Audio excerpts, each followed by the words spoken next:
Welcome back. हम लोग परिवहन तंत्र पढ़ रहे थे, तो परिवहन तंत्र में हृदय का स्टडी हम लोग पिछले क्लास में किए थे। तो परिवहन तंत्र में दो प्रमुख संरचना हम लोग पढ़ेंगे, एक हृदय, दूसरा ब्लड। हृदय जो है पंपिंग स्टेशन के रूप में जाना जाता है और ब्लड को गति देने का काम करता है, जबकि ब्लड जो है पोषक तत्व को हर कोशिका के लेवल तक पहुंचाता है तथा वापस CO2 यूरिया को लौटाता है। तो ब्लड जो है वो ट्रांसपोर्टिंग मीडिया के रूप में हमारे शरीर में काम करता है। तो हम लोग का आज का हेडिंग होगा ब्लड। रक्त जो है यह तरल संयोजी ऊतक है।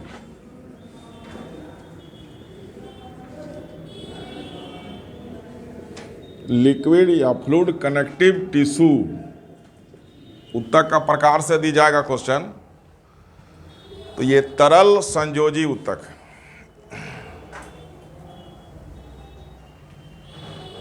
ठीक है। रक्त की मात्रा पुरुष में 5 से 6 लीटर, महिला में 4 से 5 लीटर। बॉडी वेट के अनुसार है। एक सामान्य भारतीय पुरुष का औसत वजन 65 किलो माना जाता है और समान भारतीय महिला का औसत वजन 55 किलो माना जाता है। तो 10 किलो का डिफरेंस है, इसलिए यहाँ भी डिफरेंस आ गया। समझ गए ना। इसलिए मेल फीमेल का जो भी ऑर्गन होगा उसमें थोड़ा डिफरेंस आएगा 10% का, इसी के कारण।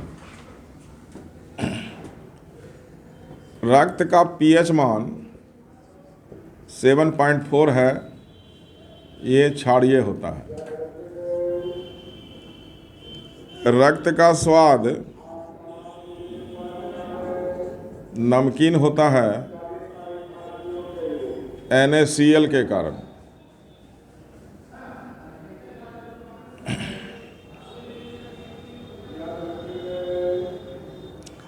रक्त का रंग लाल होता है RBC के कारण।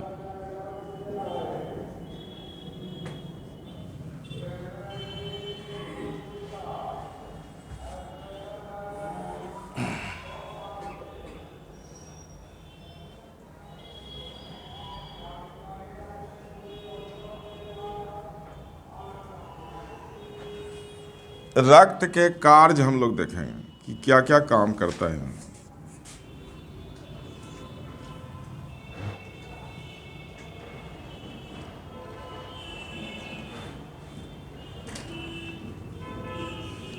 यह पोषक तत्वों का परिवहन करता है।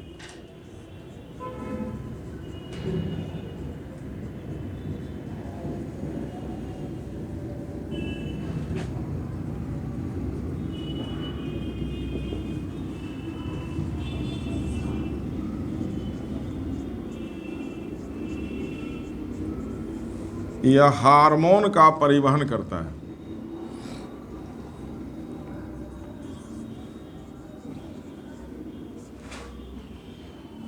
यह ऑक्सीजन और CO2 का परिवहन करता है।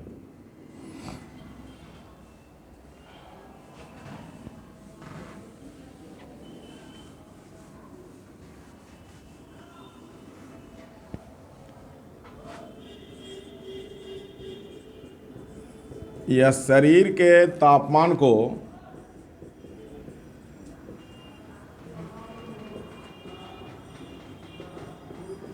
नियंत्रित करता है।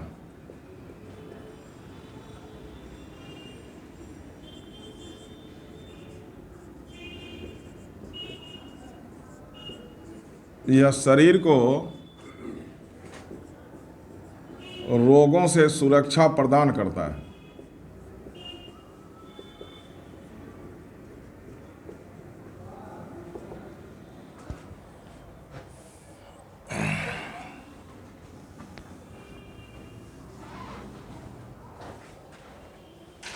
ठीक है। मेन काम इसका हो गया, और भी काम है तो चलिए बोलते जाइए। पहला काम क्या है बोलिए।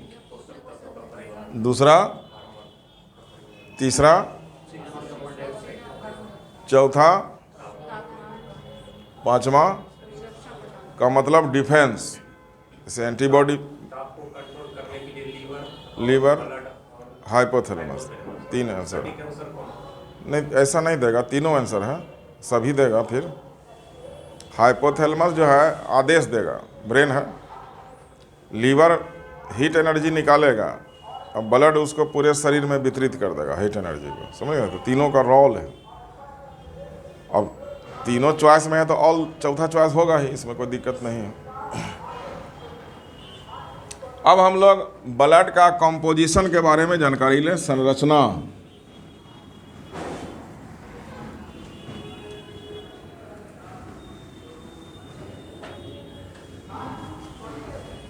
ब्लड का दो पार्ट है,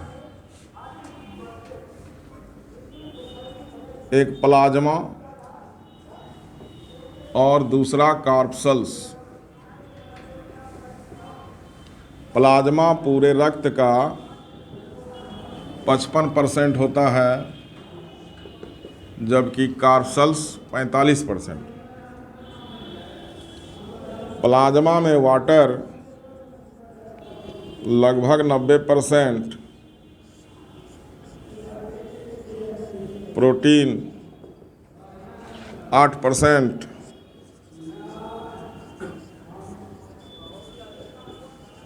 अन्य पदार्थ 2%,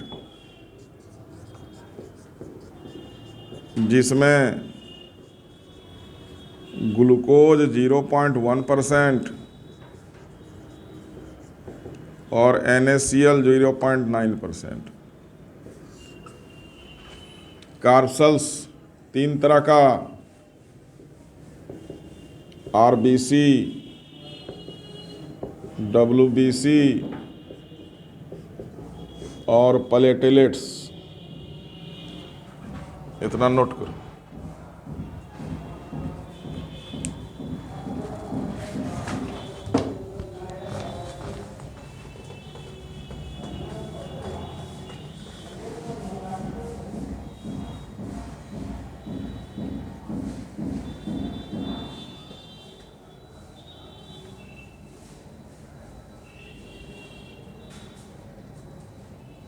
ब्लड एक अच्छा टॉपिक्स है, इसको आराम से पढ़ना पड़ेगा, क्वेश्चन होता है। पूरे ब्लड को 2 भाग बांट दी। इसका जो लिक्विड पार्ट है उसको हम लोग कहेंगे प्लाज्मा, और उसी में कुछ घुलनशील पदार्थ है, सेल है, जिसको ब्लड सेल या कार्पसल्स कहेंगे। तो प्लाज्मा पूरे रक्त का कितना भाग, वही प्रश्न पूछा हुआ है, और जो बच गया वो कार्पसल्स है।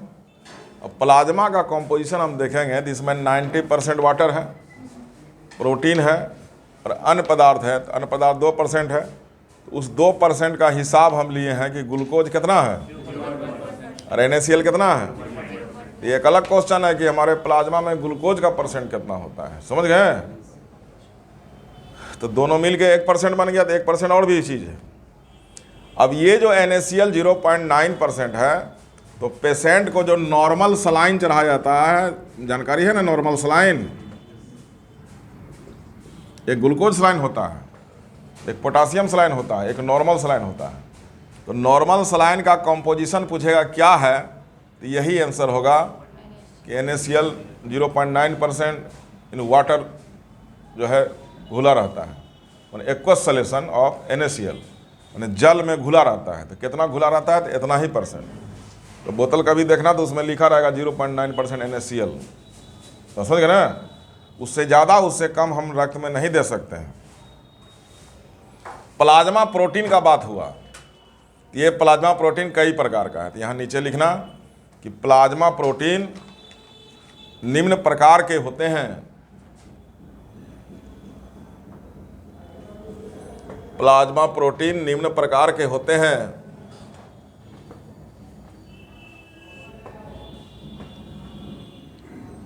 पहला, अल्ब्यूमिन,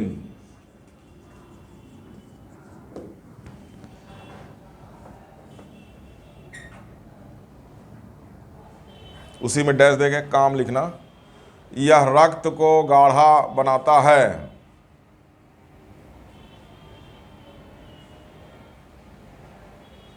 अल्बुमिन का क्या काम हो गया?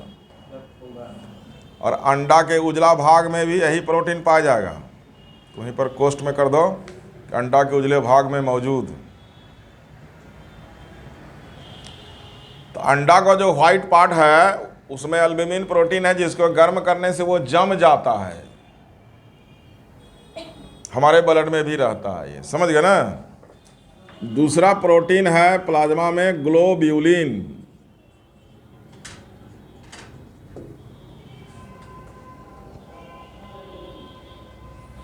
ग्लोब्यूलिन यह एंटीबॉडी का निर्माण करता है।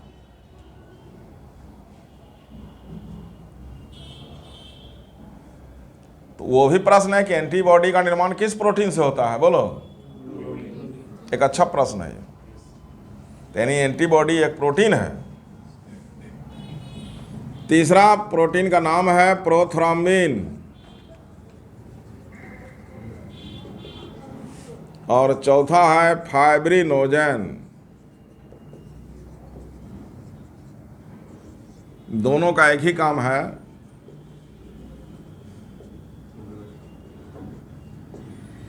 रक्त के थक्का जमने में मदद करना। एक के में लिख देना, रक्त के थक्का जमने में मदद करना।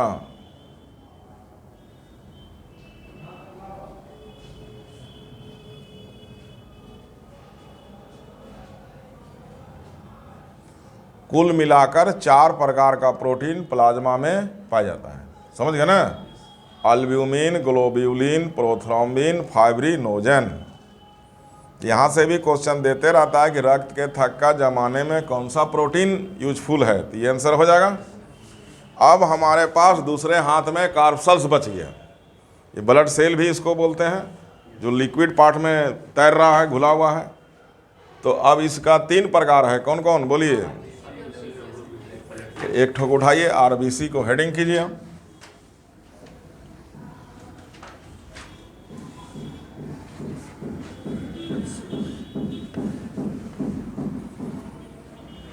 आरबीसी का पूरा नाम हो गया रेड ब्लड सेल या कार्पसल्स, और आरबीसी का दूसरा नाम है इरिथ्रोसाइट।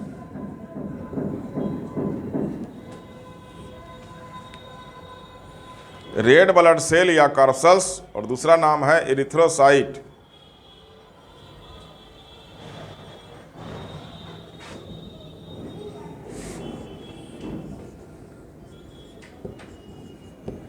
आरबीसी की संख्या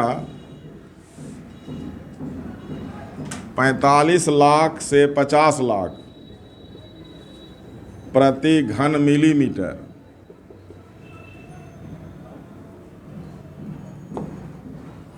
पर mm³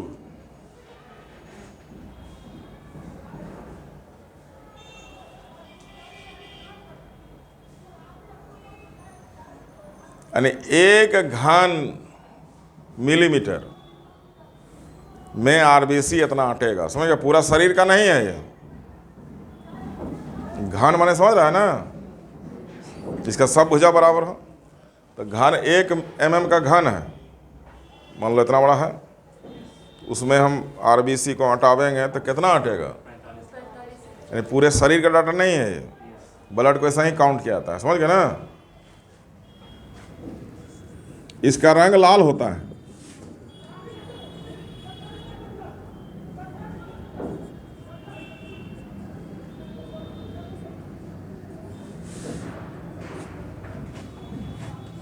हीमोग्लोबिन के कारण।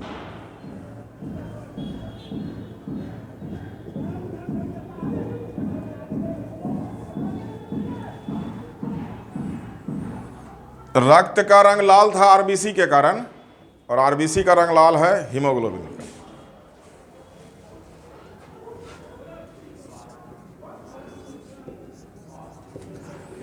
आरबीसी की आकृति शेप गोलाकार प्लस उभय अवतल। इस शेप में। बीच में धंसा हुआ, तो धंसा हुआ जो है वहाँ पर हीमोग्लोबिन अणु अवस्थित होता है। तो हीमोग्लोबिन को जगह देने के लिए आरबीसी इस शेप में चला गया। तो यहाँ पर जो जगह है उसमें हीमोग्लोबिन आ जाएगा।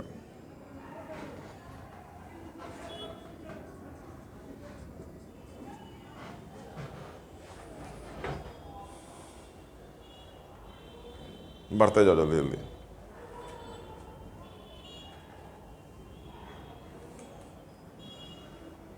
स्तनधारियों के आरबीसी में केंद्रक नहीं पाया जाता है। स्तनधारियों के आरबीसी में केंद्रक नहीं पाया जाता है।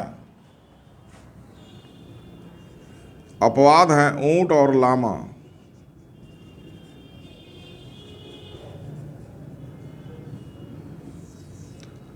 स्तनधारी का मैच्योर आरबीसी में केंद्रक गायब हो जाएगा। जब इमैच्योर रहेगा तो केंद्रक रहेगा। माने डेवलपमेंट के क्रम में आरबीसी में केंद्रक गायब हो जाएगा। कारण है to provide the space for haemoglobin, nucleus is absent from RBC in all mammals except, दो जानवर हैं यहाँ पर लिखा हुआ, ऊंट और लामा। तो ऊंट के आरबीसी में केंद्रक होगा, लामा में होगा, जबकि अन्य स्तनधारी में नहीं होगा। मछली में, सरीसृप में जो आरबीसी है उसमें केंद्रक होगा, स्तनधारी में नहीं होगा। समझ गए ना? अन्य जीव में होंगे, स्तनधारी में नहीं होंगे। लेकिन स्तनधारी में दो अपवाद लेके चल रहे हैं, ऊंट और लामा में होगा। समझ गए ना? चलिए,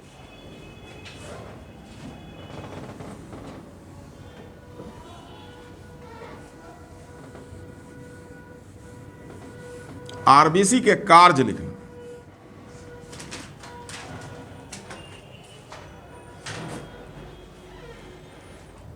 ऑक्सीजन और CO2 का परिवहन करना,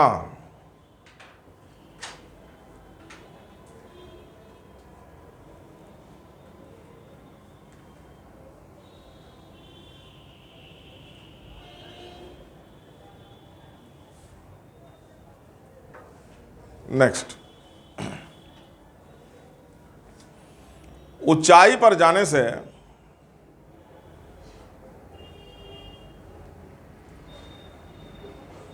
आरबीसी की संख्या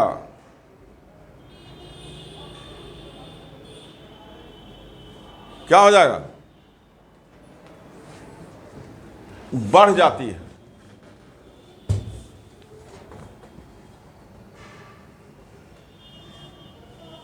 नेक्स्ट, आरबीसी में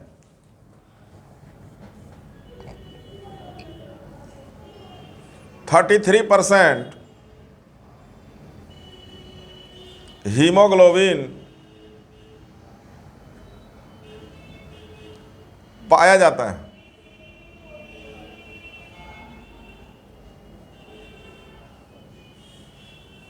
कितना %? नेक्स्ट, हीमोग्लोबिन एक अणु है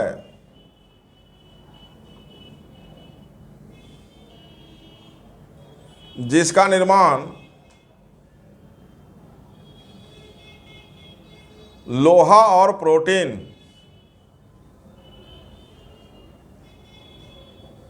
से होता है। तो हीमोग्लोबिन कैसे बना? नेक्स्ट, लोहा के कारण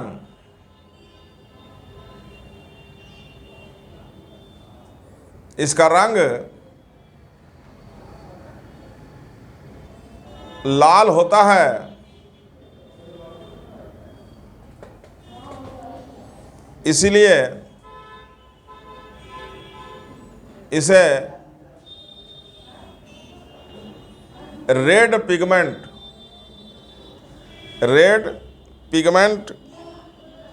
भी कहते हैं।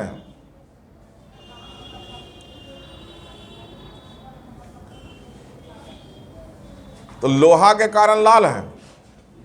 अब 3 तरह का क्वेश्चन हो गया कि रक्त का रंग लाल हो गया आरबीसी के कारण, आरबीसी का रंग लाल हो गया हीमोग्लोबिन के कारण, हीमोग्लोबिन का रंग लाल हो गया लोहा के कारण। इसी तरह जो है क्लोरोफिल का रंग हरा होता है मैग्नीशियम के कारण। तो नोट करके वहां लिखना कि क्लोरोफिल का रंग हरा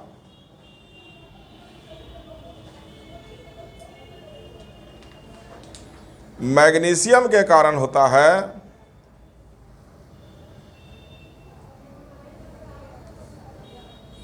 इसीलिए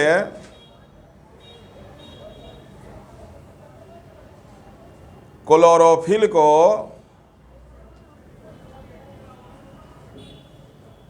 ग्रीन पिगमेंट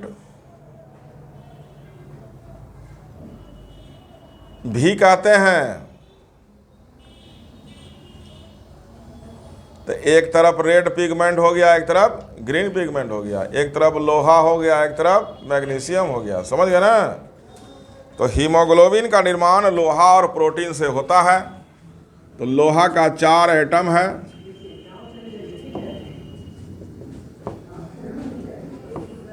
और एक रिंग स्ट्रक्चर है जिसमें ग्लोबुलर प्रोटीन बना लगा हुआ है, और ये रिंग जो है पोरफायरिन रिंग है, ग्लोबुलर प्रोटीन है। अब ये जो आयरन है यही ऑक्सीजन को कैरी करने का काम करता है। तो जब ऑक्सीजन जोड़ दिए तो ये हो गया ऑक्सी हीमोग्लोबिन। तो haemoglobin plus oxygen, oxy haemoglobin का स्ट्रक्चर है ये। और ये जो रिंग है उसको पोरफायरिन रिंग बोलते हैं। इसी तरह का रिंग जो है क्लोरोफिल में पाया जाता है, बात समझ गए ना। तो हीमोग्लोबिन और क्लोरोफिल के संरचना में वो समानता दिखाई देता है।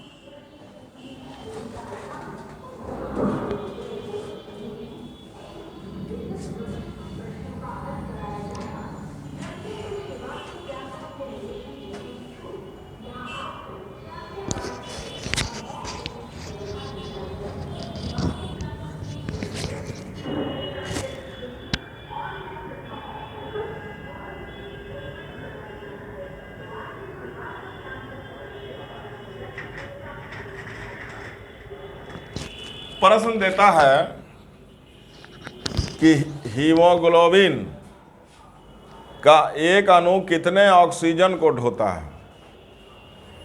तो हीमोग्लोबिन है तो कुल ऑक्सीजन हमारा कितना है, 1 2 3 4। तो हीमोग्लोबिन का एक अणु 4 ऑक्सीजन अणु को ढोता है। या एटम यदि पूछेगा तो 4 दूनी 8 एटम को ढोता है, समझ गया। तो एक लाइन बना लो कि हीमोग्लोबिन का एक अणु ऑक्सीजन के 4 अणु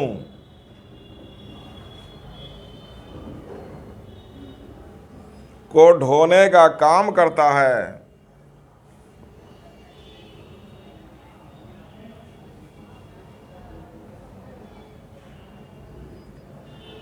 नेक्स्ट, वयस्क में हीमोग्लोबिन की मात्रा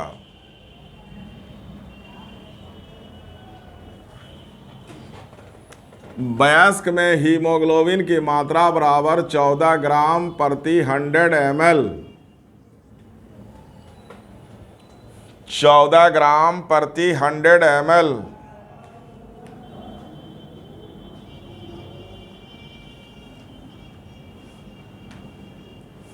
का मतलब क्या हुआ, 100 ml ब्लड में 14 ग्राम रहना चाहिए एक स्वस्थ व्यक्ति को। महिला में 13 ग्राम है, बच्चा में 11 ग्राम है, डाटा जो है। अब हीमोग्लोबिन का कमी होगा तो बीमारी होगा, समझ गए बात। तो लिखिए,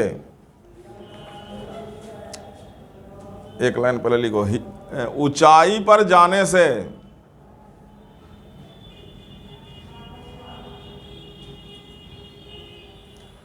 हीमोग्लोबिन परसेंटेज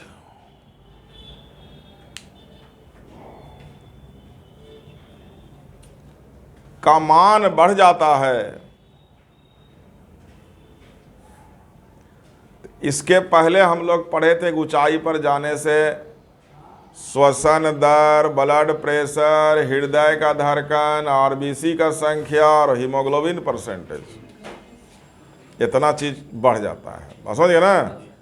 ऊंचाई पर जाने से कई चीज परिवर्तित होने लगता है। तो जो निवासी परमानेंट ऊंचाई पर रहता है, जैसे तिब्बत के पठार पर आदमी रहता है, तो उसका परमानेंट बढ़ जाता है। समझ गया ना? चलो फिर लिखो कि हीमोग्लोबिन की कमी से होने वाला रोग,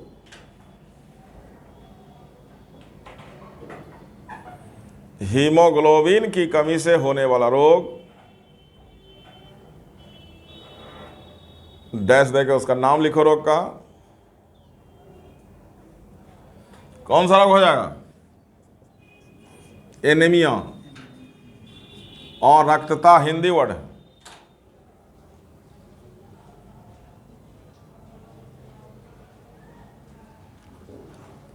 अब अलग से लिखिए एनीमिया के कारण, एनीमिया के क्या क्या कारण हो सकते हैं। तो एनीमिया के कारण में यदि हम देखें तो पहला हीमोग्लोबिन की कमी से एनीमिया है, आयरन की कमी से एनीमिया है, विटामिन B6 और B12 की कमी से एनीमिया है, फॉलिक एसिड जो विटामिन के श्रेणी में उसके कमी से एनीमिया है, कुछ बीमारी है जिसमें एनीमिया होता है, मलेरिया, जॉन्डिस, स्कर्वी, और उसके अलावा कुछ आनुवांशिक एनीमिया है।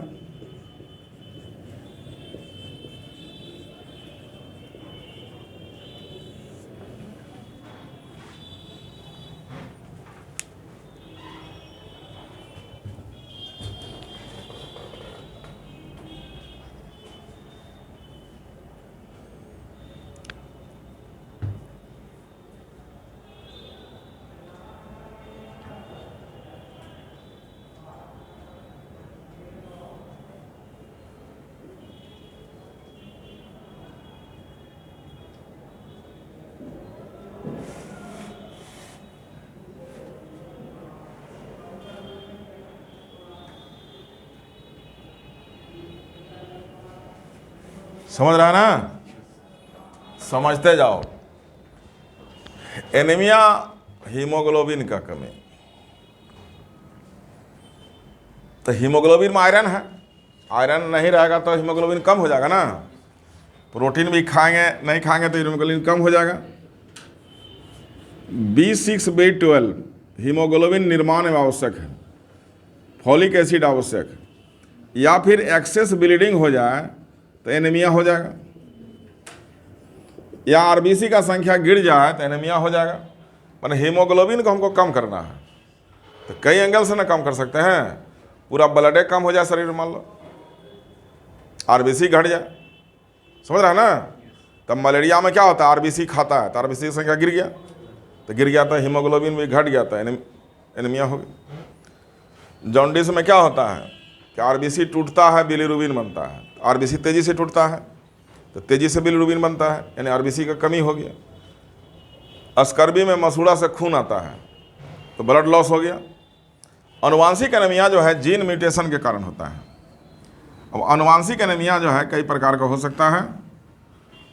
ये आनुवांशिक एनीमिया में पहला है सिकल सेल एनीमिया,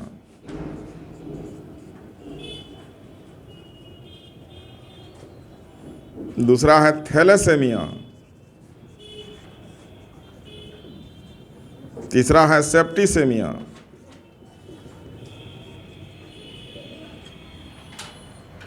आनुवांशिक एनीमिया का कारण जीन म्यूटेशन है। तो यहां से यह क्वेश्चन भी बनेगा कि निम्न में कौन आनुवांशिक रोग है।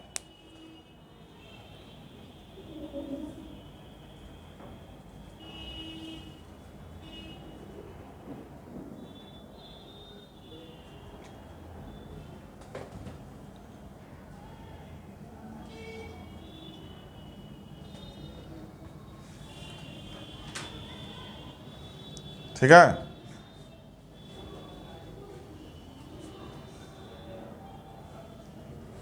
हम लोग आरबीसी पढ़ रहे हैं।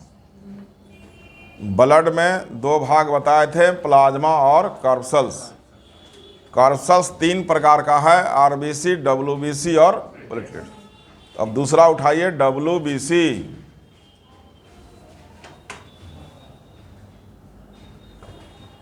डब्ल्यूबीसी का पूरा नाम हो गया white blood cell.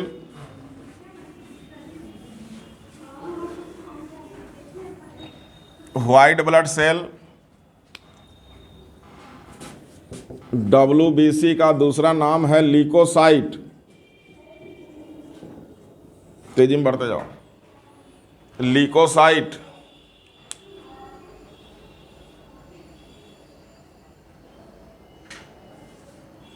Next, WBC की संख्या 7,000 से 11,000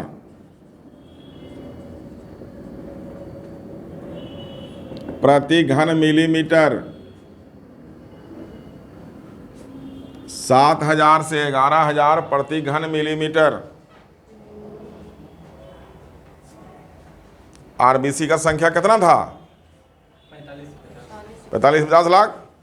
तो एक क्वेश्चन आएगा कि डब्ल्यूबीसी अनुपात आरबीसी का मान कितना होता है। दोनों का रेशियो लेंगे, लगभग होगा 1:600। एक्चुअली 550 होता है, पूर्णांक में 600। समझ गए ना? यानी आरबीसी जो है डब्ल्यूबीसी का 600 गुना है। इन्हें रेशियो हुआ। चलो पॉइंट बढ़ाते जाओ।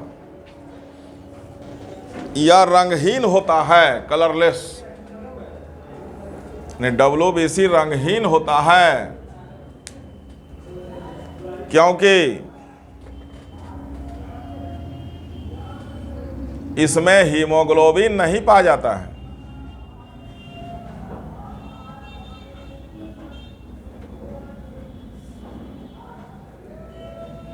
नेक्स्ट,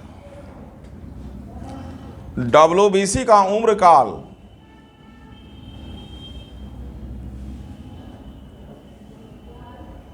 2 से 4 दिन। आरबीसी का उम्र काल कितना है? 120 दिन।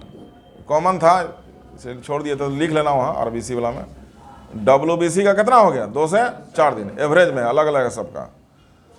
नेक्स्ट, डब्ल्यूबीसी की आकृति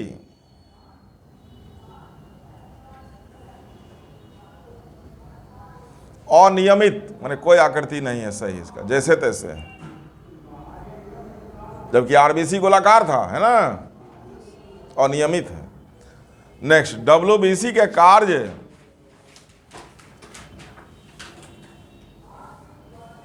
शरीर को रोगों से सुरक्षा प्रदान करना। शरीर को रोगों से सुरक्षा प्रदान करना।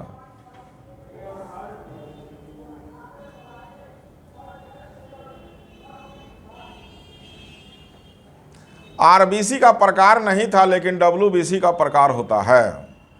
तो लिखो डब्ल्यूबीसी के प्रकार।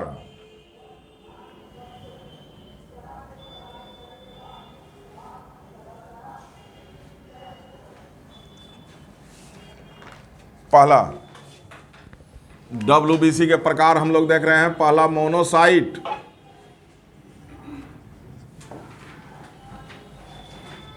मोनोसाइट, उसी में काम डैश देखे। यह रोगाणुओं का भक्षण करता है। यह रोगाणुओं का भक्षण करता है।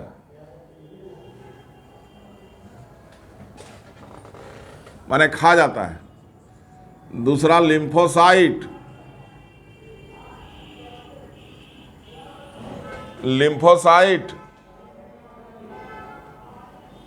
यह एंटीबॉडी का निर्माण करता है। यह एंटीबॉडी का निर्माण करता है।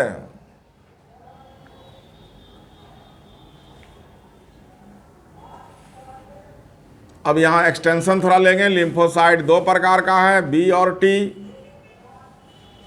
तो ज़्यादा एंटीबॉडी फॉर्मेशन में जो है टी रोल करता है।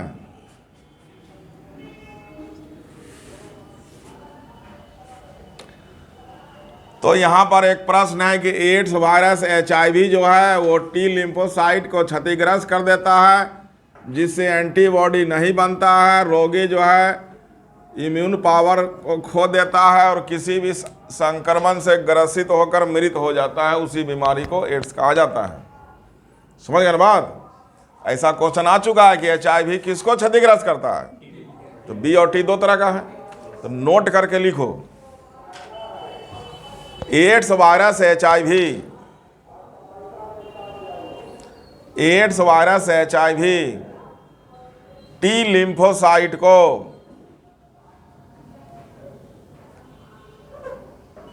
क्षतिग्रस्त करता है, जिसके कारण एंटीबॉडी का निर्माण काफी कम हो जाता है और रोगी किसी भी संक्रमण से ग्रसित होकर मृत हो जाता है। कारण है कि इम्यूनिटी उसका खत्म होगी और मृत होगी। एड्स के बारे में दो चार लाइन और फैक्ट्स लिख लीजिए। एड्स रोगी का सर्वप्रथम पता, एड्स रोगी का सर्वप्रथम पता 1981-82 डॉक्टर गोटिएव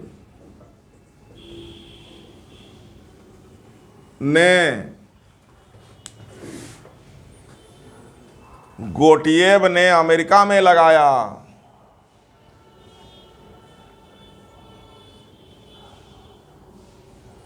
नेक्स्ट, एशिया में पहला मामला 1986, जबकि भारत में पहला मामला, सॉरी एशिया में 84 कर देना, एशिया में 84, भारत में पहला मामला 1986 चेन्नई कर देना में हुआ, 1986 चेन्नई में हुआ। नेक्स्ट,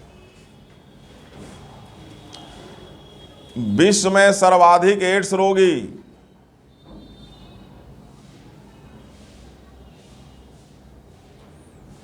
भारत में हैं,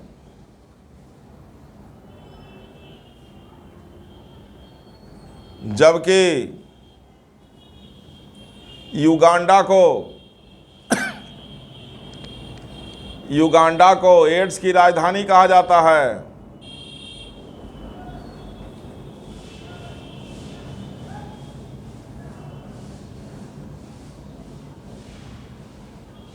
नेक्स्ट, यह रोग एक से दूसरे व्यक्ति में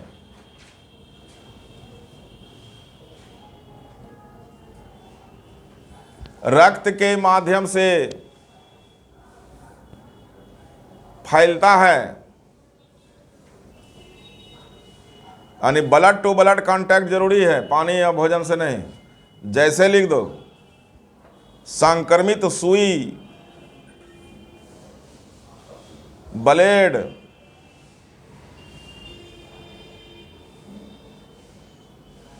रक्ताधान, यदि ब्लड चला दिया संक्रमित वाला, रक्ताधान, अप्राकृतिक यौन संबंध,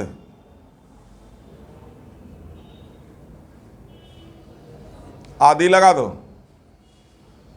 फिर लाइन बढ़ाओ, माता से गर्भस्थ शिशु में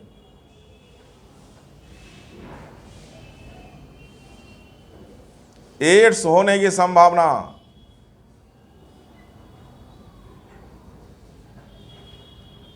मात्र 2% होती है। 20% होती है, 20% होती है। प्लासेंटा जो है वायरस को फिल्टर करता है, एड्स होने नहीं देता है भ्रूण को। नेक्स्ट,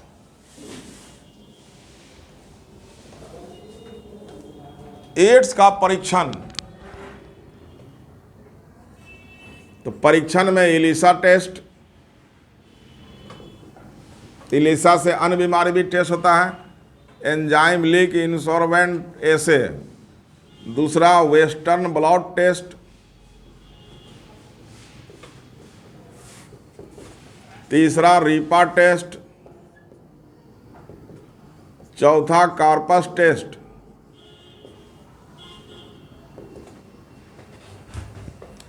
इतने तरह का टेस्ट है एड्स के लिए।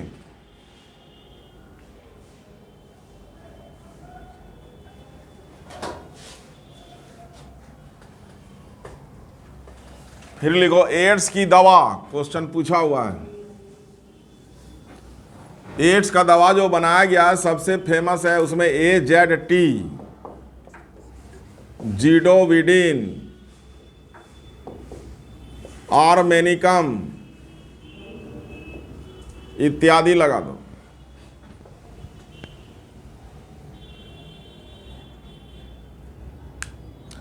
अब एड्स के जागरूकता के लिए 1 दिसंबर को एड्स दिवस मनाया जाता है और इसके लिए रेड रिबन एक्सप्रेस जो है चलाया गया है जागरूकता के लिए। और एड्स का जो लोगो है वो रेड रिबन है। हम लोग WBC पढ़ रहे हैं, बैक हो जाओ। WBC का पहला कोशिका था मोनोसाइट, दूसरा कोशिका था लिम्फोसाइट, याद है ना? तो WBC का तीसरा कोशिका, खत्म करो उसको। WBC का तीसरा कोशिका है बेसोफिल।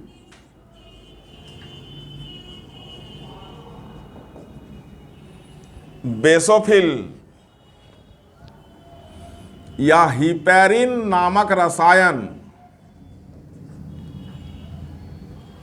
और हिस्टामिन भी निकालता है और हिपेरिन भी निकालता है। यह हिपेरिन नामक रसायन निकालता है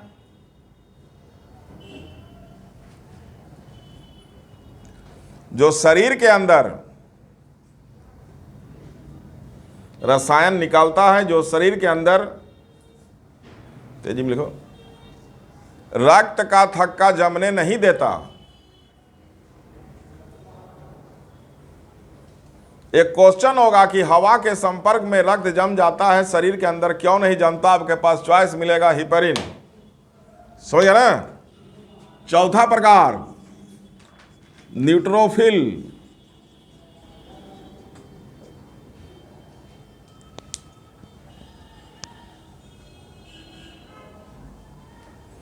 यह रोगाणुओं का भक्षण करता है।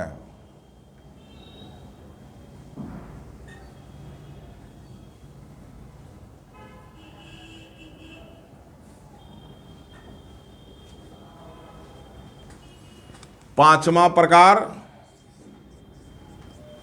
इस्नोफिल,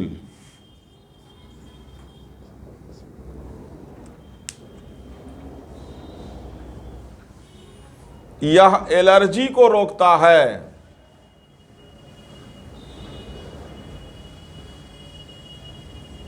अब एलर्जी अवस्था में इसका संख्या बढ़ जाएगा, उसी कंडीशन को इस्नोफिलिया कहा जाता है। इस्नोफिलिया का नाम सुना है ना? वही कंडीशन है जब कौन सा कोशिका बढ़ जाए, इस्नोफिल सेल। तो एक क्वेश्चन यहां डालिए कि एलर्जी को रोकने के लिए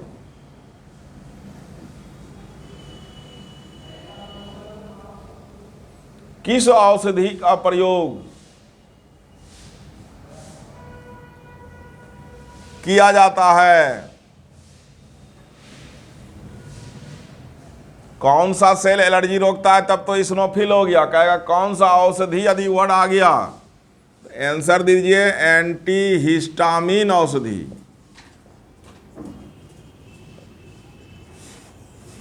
एंटी हिस्टामिन औषधि।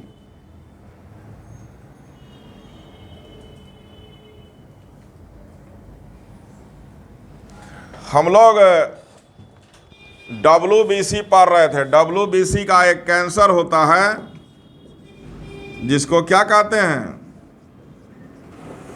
WBC के कैंसर को कहते हैं ल्यूकेमिया, जिसका कारण गामा रेडिएशन है।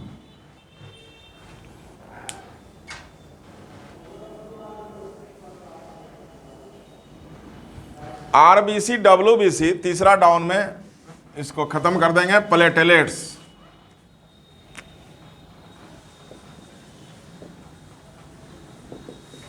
इसको थ्रोम्बोसाइट भी कहते हैं। प्लेटलेट्स को थ्रोम्बोसाइट भी कहते हैं।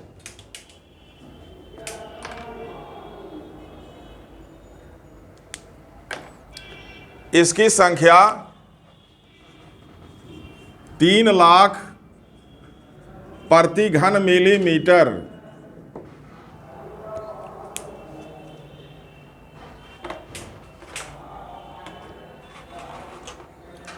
यह केवल स्तनधारियों में ही पाया जाता है।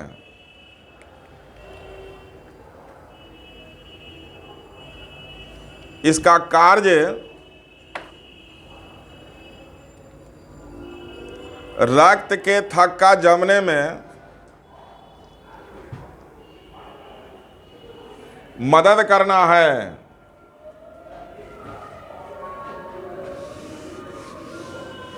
एक प्रश्न डाल दो कि रक्त के थक्का जमने में मदद करता है।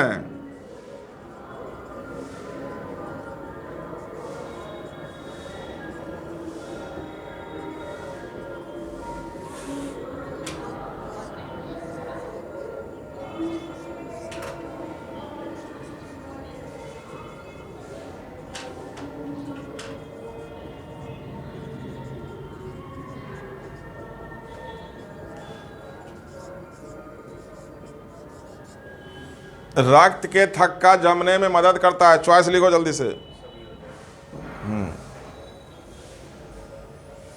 तो इसमें हो जाएगा सभी, इसलिए कि दोनों प्रोटीन का नाम है। कैल्शियम विटामिन के भी जरूरी है।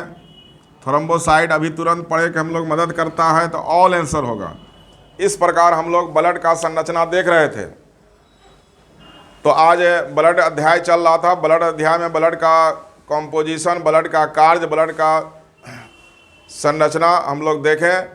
अब अगले क्लास में ब्लड ग्रुप के बारे में चर्चा करेंगे, जो और ही इम्पोर्टेंट क्लास होगा। जय हिंद।